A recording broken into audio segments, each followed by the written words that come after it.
Você estava vendo aqui, o ministro da Fazenda, Fernando Haddad, falou rapidamente ali com os jornalistas na saída da visita do presidente Lula, reportagem da Ana Paula Bimbati, que está lá na porta, inclusive, da casa do presidente Lula, e ela trouxe aí essa informação, está na nossa página do UOL aqui, essa reportagem aqui justamente da Ana Paula. O ministro da Fazenda, Fernando Haddad, visitou o presidente Lula para dar informações sobre os projetos da pasta que estão no Congresso e o governo precisa de aprovação até o final do ano. Então ele foi lá mesmo trabalhar, viu, Josias? Não foi só para fazer visita de amigo, não.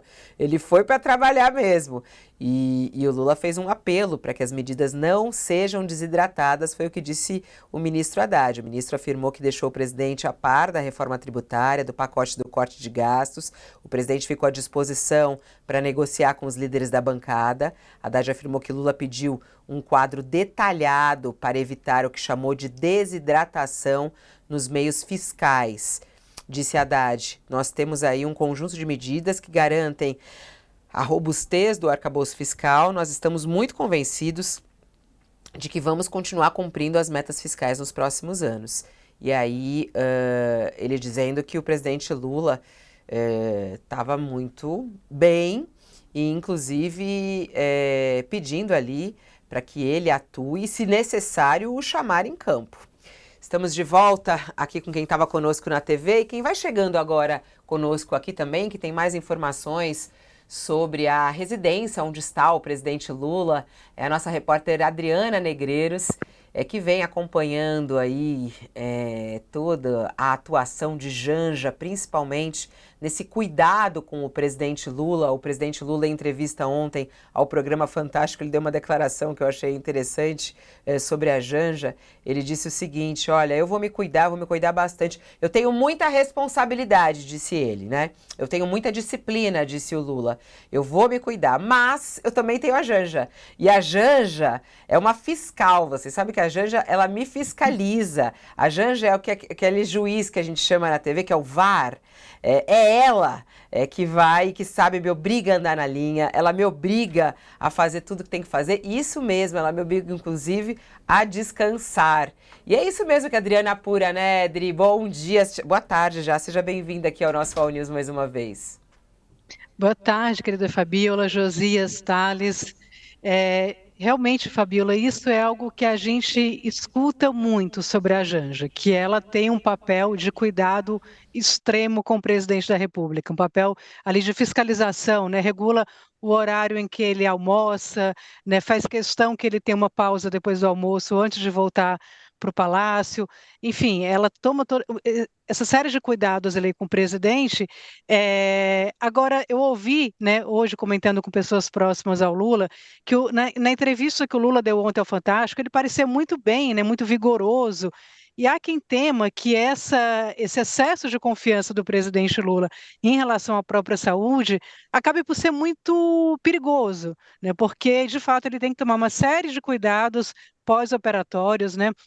Como a médica com quem você conversou agora há pouco mencionou, há uma série de riscos caso os cuidados pós-operatórios não sejam tomados à risca. Ele não pode, de fato, fazer ginástica, nem fazer viagens longas, né? Mas há quem acha que o Lula, com esse excesso de autoconfiança, precisa perceber que a situação, de fato, é muito grave e que ele precisa se cuidar, né, de uma forma realmente enfática. Portanto, agora a vigilância, né, da Janja, que a gente sabe que existe, tem que ser ainda mais enfática nesse sentido de que o Lula siga as recomendações da equipe médica. E, de fato, eles estão aqui em São Paulo, Fabiola, naquela casa do Alto de Pinheiros, né, sobre a qual, inclusive, nós contamos no nosso podcast, né, estão ali cercados ali por amigos, inclusive, na vizinhança, e vão permanecer nessa casa até que o presidente Lula tenha autorização para retomar para Brasília. E é importante a gente falar um pouco sobre essa casa, né, Adriana? Essa casa que foi alugada, pelas informações que a gente tem, não é isso? Ela foi alugada porque era um desejo, inclusive, da Janja ficar ali, não é isso? Isso é interessante, Fabiola, porque o Lula tem uma origem sindical e teve uma vida muito ligada a São Bernardo, onde começou a trajetória política dele. né, nessa nova fase do Lula, pós-prisão em Curitiba, ele passa uma temporada numa casa em São Bernardo do Campo, mas depois de um tempo resolve morar no Alto de Pinheiros, numa casa ali que tem como vizinhos o Michel Temer, por exemplo, o Marco Aurélio de Carvalho, que é o coordenador do Prerrogativas e é muito amigo da Janja. E o Lula, quando vai para essa residência no Alto de Pinheiros, eu ouvi de pessoas da velha guarda do PT que isso tem um aspecto simbólico muito importante. O Lula ali ele demarca que ele passa a se relacionar com uma nova turma de amigos e de pessoas ali próximas, que é em muitas medidas diferente da velha guarda do PT, né? Gente que tem muito mais dificuldade de dizer para o Lula aquilo que, né, abre aspas, o que ele precisa ouvir, do que pessoas que já andavam com o Lula, já o conhecem há muito tempo, né? Não sei se vocês se recordam, o Josias e o Thales certamente devem lembrar disso, que no começo do primeiro governo Lula, havia uma piada que era feita até pelo Chico Buarque, que dizia assim: é preciso ter o ministério, aí vocês me perdoem porque eu vou falar um palavrão, o ministério do vai dar merda, né? E que, né, o que se comenta é que hoje não existe mais essa figura no governo que aponte para o Lula situações que vão dar merda, digamos assim, né? Situações que sejam mais complicadas e que digam a verdade para ele. E essa casa no Alto de Pinheiros, ela é muito simbólica nesse sentido, né? De um momento do Lula em que ele passa a circular em outros ambientes, passa a frequentar uma outra turma, né, e de certa forma se afasta ali de uma velha guarda do PT. Mas sei também que a Janja, por exemplo, adora a casa no Alto de Pinheiros, adora a vizinhança, faz passeios frequentes ali com amigos, né? Ela tem uma grande amiga que é a Alessandra Araújo, advogada, com quem frequenta padarias, eventualmente vai ao shopping center. Então, ela procura ter uma vida ali no bairro, né? Isso é de muito agrado dela. O Lula, por motivos óbvios, já é mais limitado nessas possibilidades de passeio ali pela vizinhança, mas é nesse refúgio que eles estão até que o Lula consiga se recuperar. Eu achei interessante. E a gente imaginava que essa casa nem estivesse mais, porque não tinha mais informação de eles usarem muito essa casa, né? Ficou muito em Brasília. Mas essa casa, então, continua na ativa. É uma grande casa, né, Adriana? É uma mansãozinha, não é? É uma casa de alto padrão ali, o Alto de Pinheiros é um bairro de casas de alto padrão, é um dos metros quadrados mais caros de São Paulo, e eles nunca entregaram a casa, ao contrário do que se noticiou durante uma época que eles tinham desistido de ficar em Alto de Pinheiros, mas não.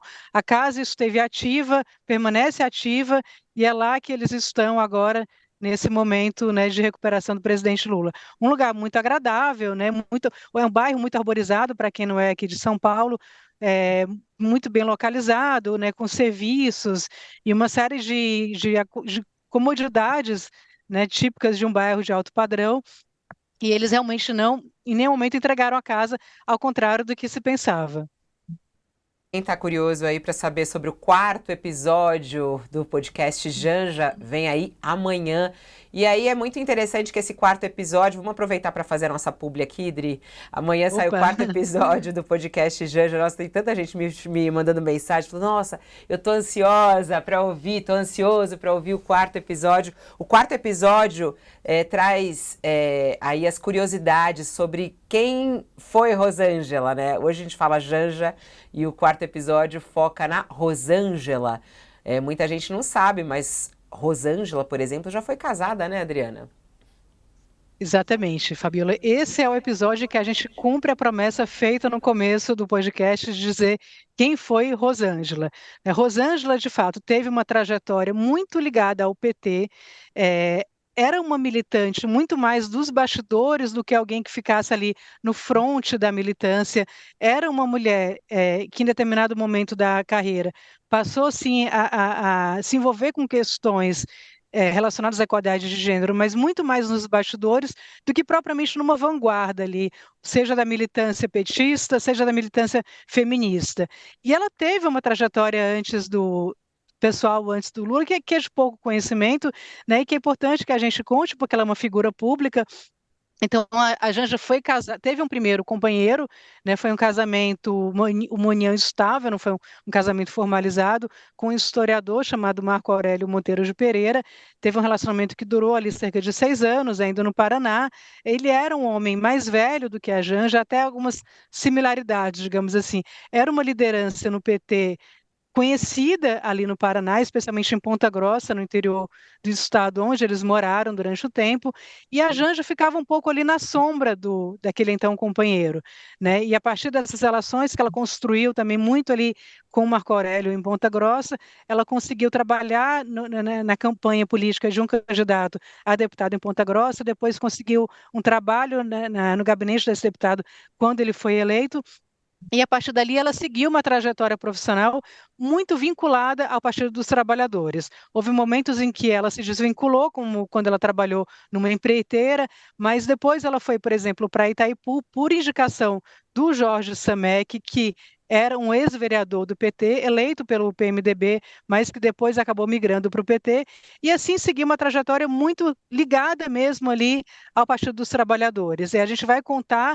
no episódio quarto como se deu essa trajetória da Janja, né? E é importante, como ela é uma figura pública, a biografia dela é de interesse público. E tem um dado relevante e interessante, Fabiola, que, né, até o Josias mencionou na nossa última conversa sobre a importância de desmistificar esses personagens da vida pública, né, de fato, a gente sabe que essas figuras públicas, de uma forma geral, elas cuidam muito de criar uma espécie de um mito de origem sobre suas trajetórias. Isso não é novidade, né? Isso sempre se fez, né?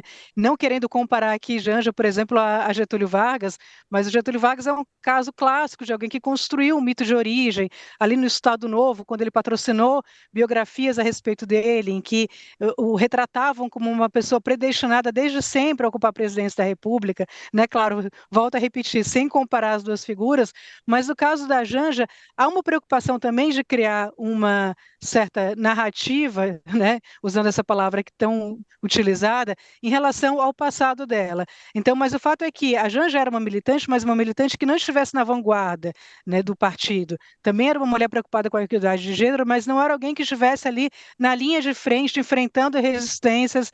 Era uma mulher do seu tempo, não tem nada com essas questões da esquerda, Sim. mas é curioso quando a gente escuta até lideranças mais antigas do partido que dizem nunca tinham ouvido falar da Janja até ela se tornar a Aham. namorada do presidente. Ó, amanhã, então, o quarto episódio de Janja